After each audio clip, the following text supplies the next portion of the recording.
Hi, Shawnee. And I've only recently come across your work, and already I'm so grateful for the insights and reflections your work has brought to my life. I have a question about something I saw you say in your interview with Shelley Lefko.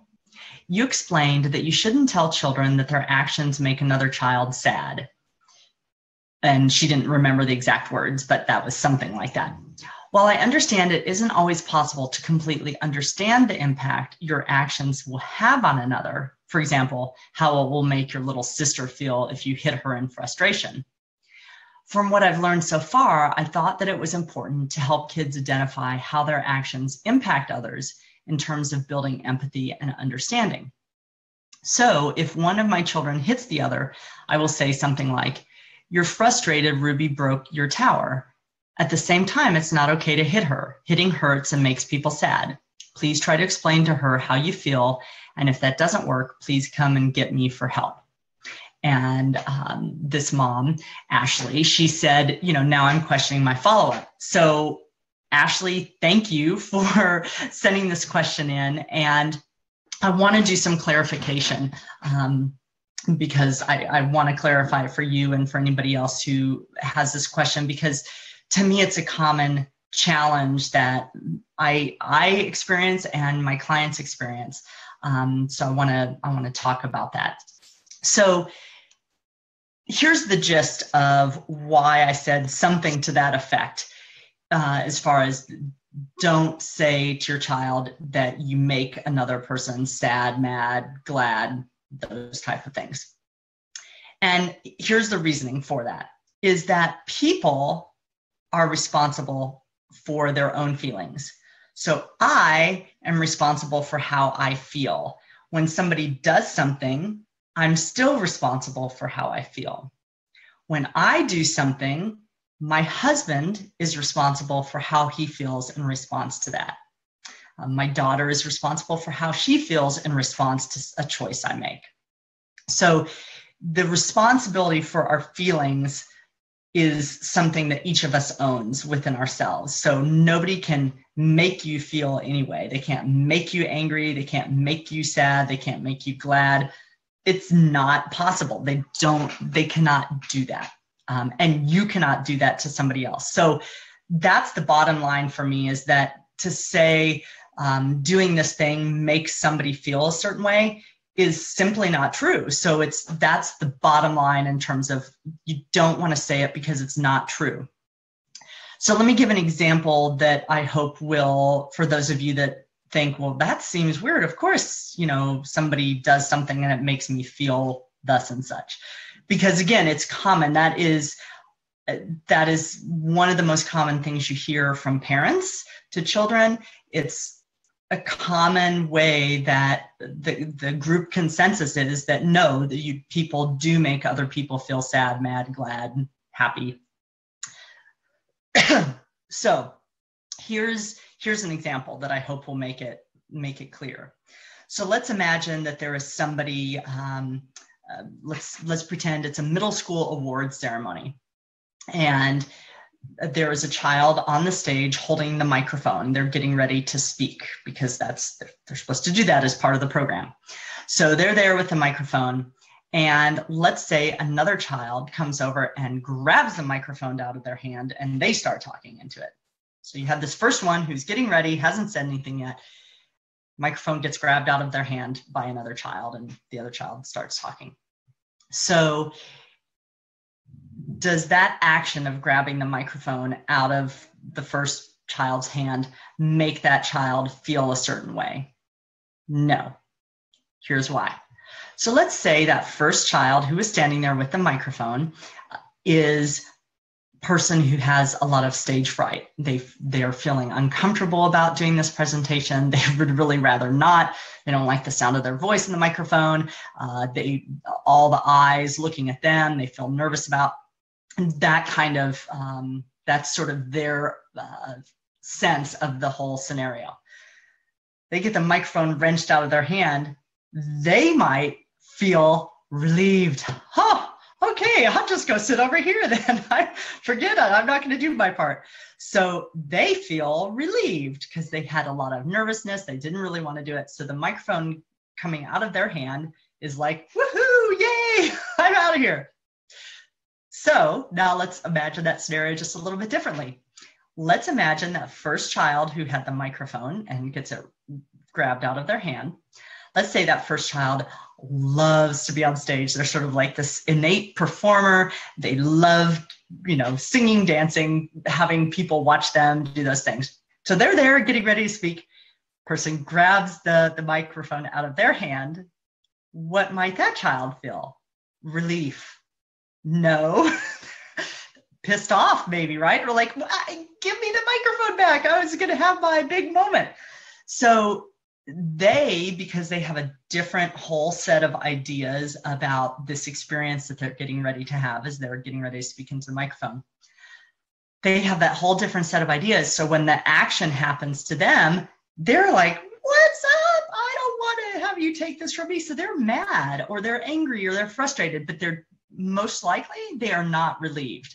So if the action has not changed, then it's not true to say when you grab the microphone from somebody, you make them mad. It's not true. It's simply not true.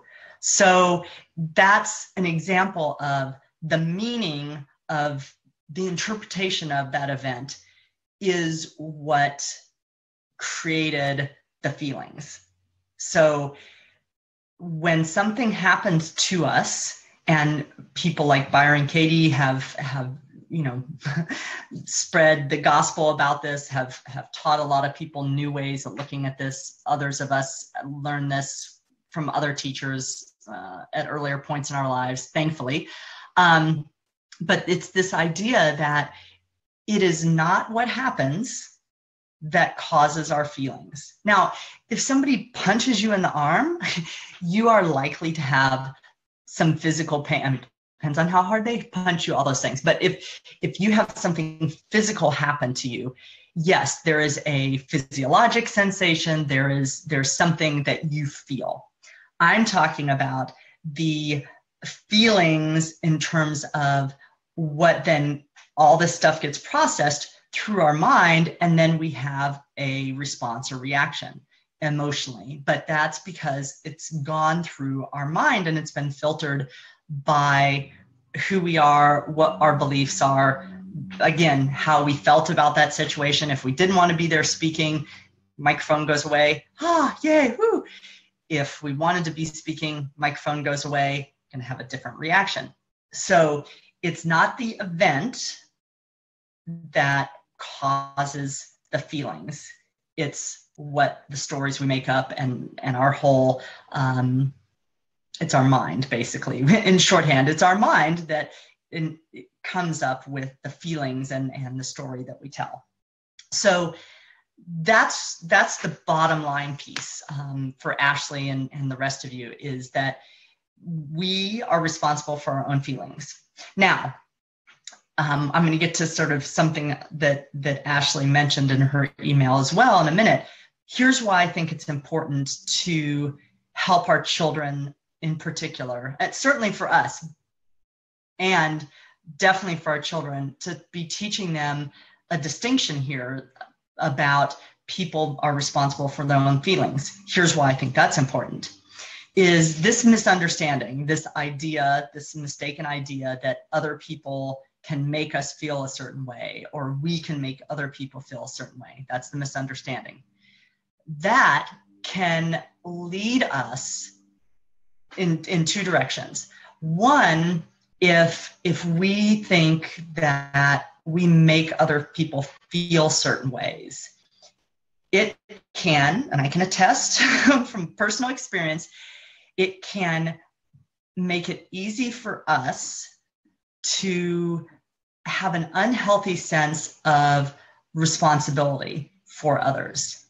So in other words, if in my mind, and this is something that I've had a personal journey with, if in my mind the things I did made my mom feel a certain way or made my dad feel a certain way, which is what I thought growing up, or made my classmate feel a certain way, then part of me became really hypervigilant in combination with some other things, became hypervigilant about, well, I better make sure that I don't do anything that is going to make somebody feel bad, is going to make somebody not like me, is going to make somebody think bad things about me. So it's like this continuum that we get stuck in, potentially, if we think that it's true that we can make other people feel certain things. Then it can lead to people pleasing, which was one of my habits. So it can really make it easy for us to then be like, oh, I can't do this and I can't do that because it's going to be, the other person's going to feel bad or they're going to feel sad. So then we are potentially not honoring ourselves, and we're only looking out for other people, and we're only being mindful. And truthfully, we don't know what's going to happen. But if we are projecting and thinking, well, if I do this thing, they're going to be upset, we are believing that we have the power to make them feel certain ways. So that's not true. And so that can limit us in that way, in terms of making us just really hypersensitive in a negative way, potentially, to other people. On the flip side of that, if we learn that other people make us feel certain ways. So if we hear this enough and we say, don't do that, it makes people mad. Or, we hear somebody in our household saying, oh, my boss is such a jerk, he made me so angry today.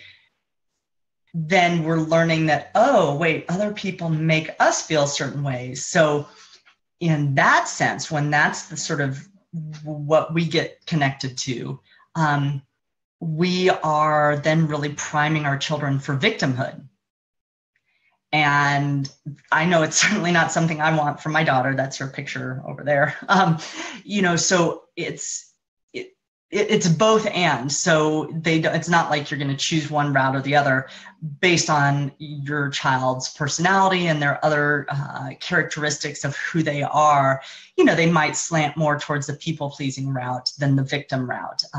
I did that a little more. I was less victim-y, but more people-pleasing. And yet the victim part was still there. So it was like when somebody did something that didn't work for me, it was really easy for me to be like, oh, they made me sad. And it's like, no, they didn't.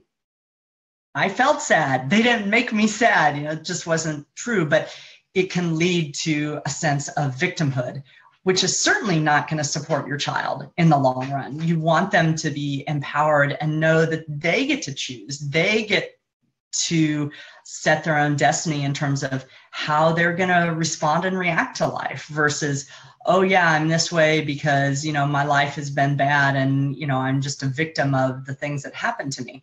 That's not empowering. That's not going to help them reach their goals, be fulfilled, make choices that are in alignment with who they are.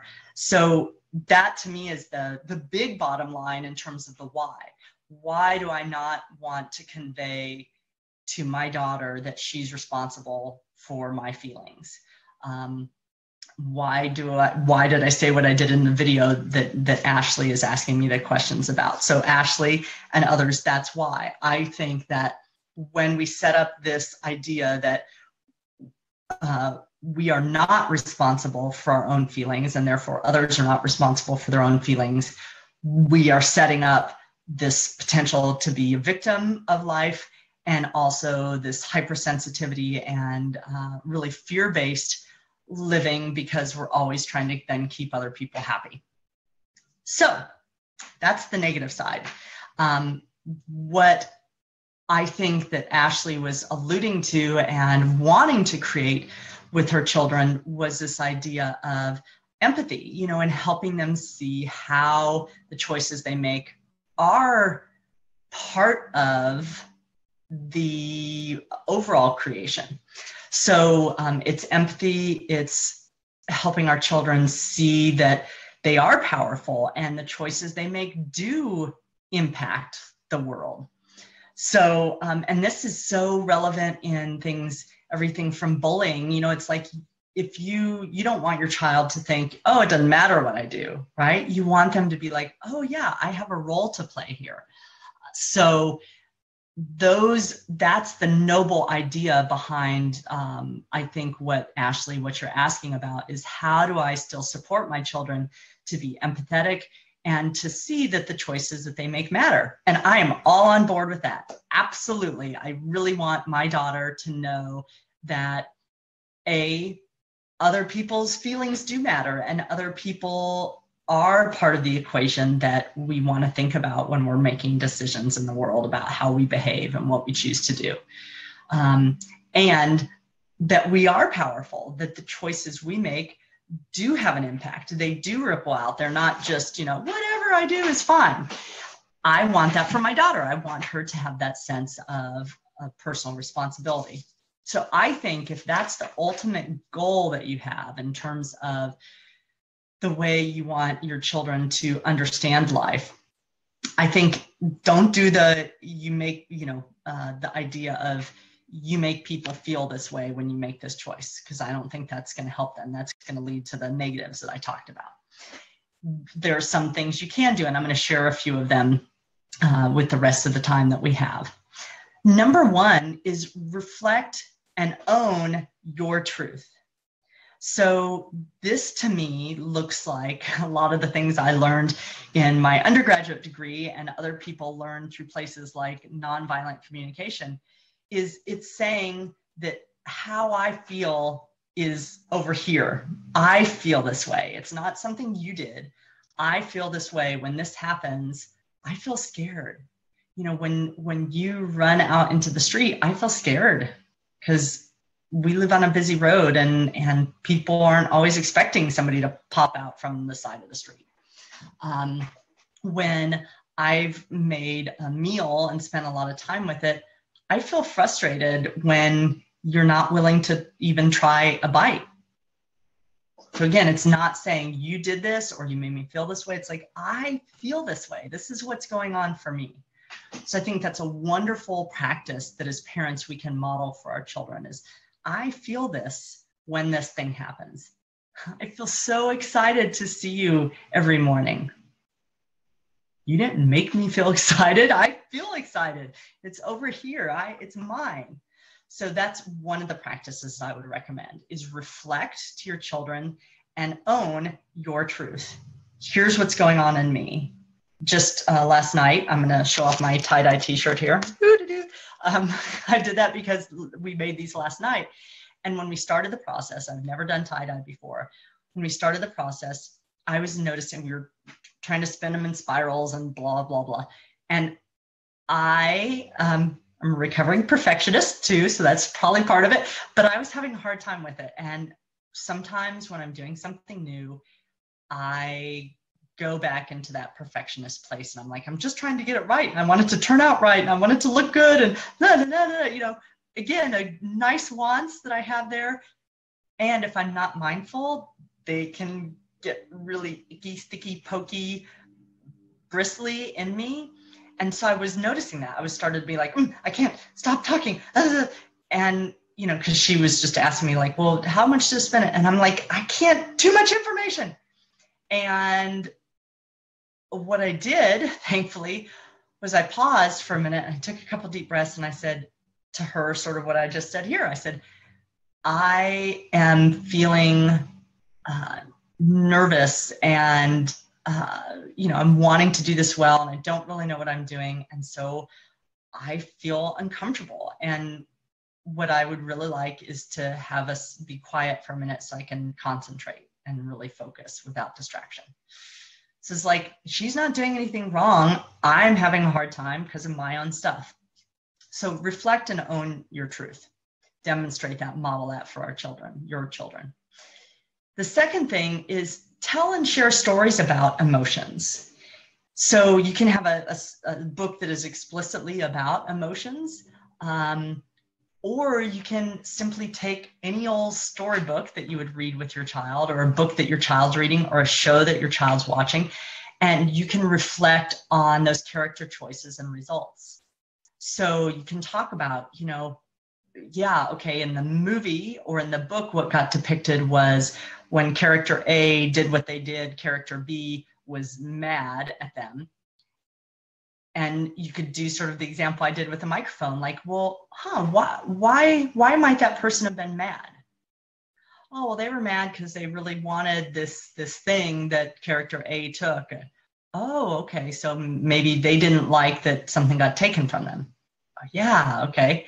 You sort of dissect what's going on there so the child can still learn about, yeah, see how there's the interplay of choice A leads to this, or not leads to, it's not that causality, but choice A, and then here's somebody else's response or reaction. So you can still show them that there is a relationship. They do connect. They do impact one another. But this isn't necessarily the cause of this. See, even I mess up sometimes. Like, oh yeah, wait a minute. No, it's not a cause and effect. So you can talk about that.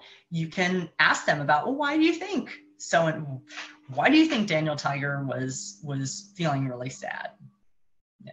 Or why do you think,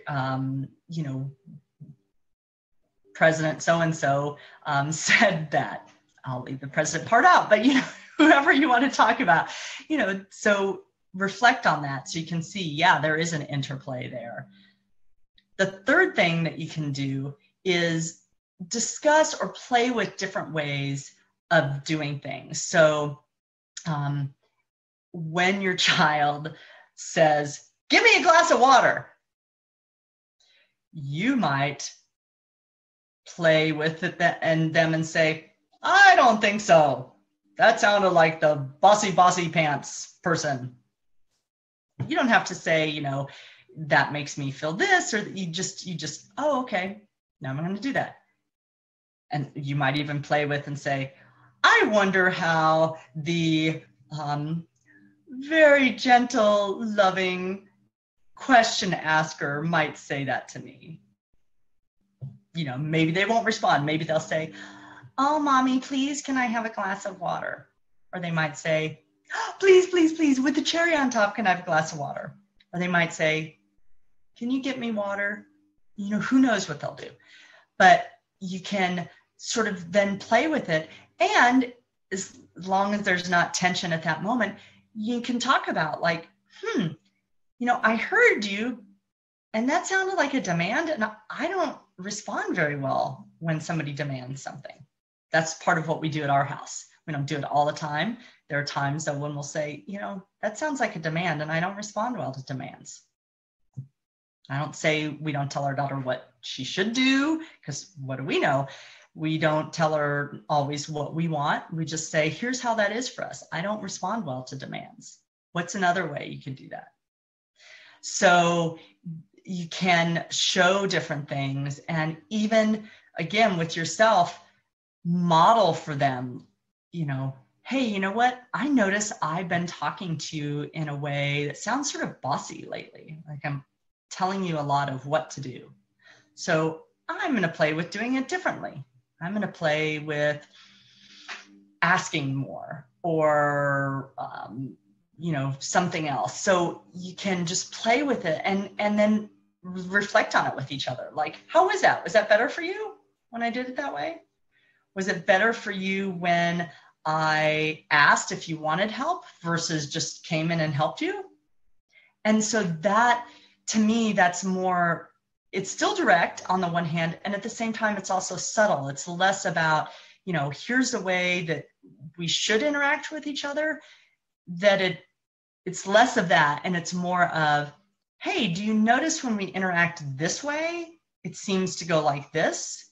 And when we interact this way, it seems to go like that. So it's really engaging your child rather than saying, here's the prescription, here's the way to do it. It's more of saying, let's look at how is this working? How is that working? How is this working? And let them engage with you in dialogue.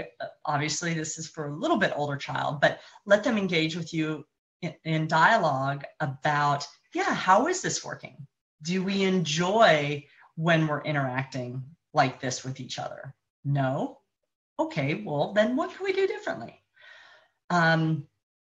So it's that opportunity to start building that self-awareness for your child and help them have that thought process or that ability to think through various ideas so that they can see, oh, I see how when I make this choice, I didn't make anybody feel a certain way, yet when I made this choice, it was definitely easier for that person to, still want to be around me or have a sense of, my appreciation for them. It's rather than just outright saying this makes somebody feel this way or that way, which again, we learned isn't true. It's giving your child still the ability to understand that their choices do matter and their choices do color the situation. Their choices are having an influencing effect on what's going on there. It's not the cause of, it is contributing to, it's a contribution to it, but it's not why a thing happened. So my name is Shawnee Lavender. I'm the Conscious Moms Coach, and I'm really glad to share this time with you this morning. And I hope that this has illuminated some answers for Ashley, certainly, and for the rest of you who might think along these lines of how do I help my child still have a sense of empathy and still understand the importance of the choices that they make, and yet do it in a way that is not disempowering them by either making them believe that they are a victim of other people, nor does it make them hypersensitive to others and fearful of making choices because they're so worried about how they might make other people feel. So Ashley, thank you so much for your question. I'll send you a link to this video so you can check it out. And everybody else, thanks for your time. And again, you're welcome to post comments or questions, and I'm glad to follow up. This is Shawnee Lavender, the Conscious Moms Coach, signing off. Have a great day.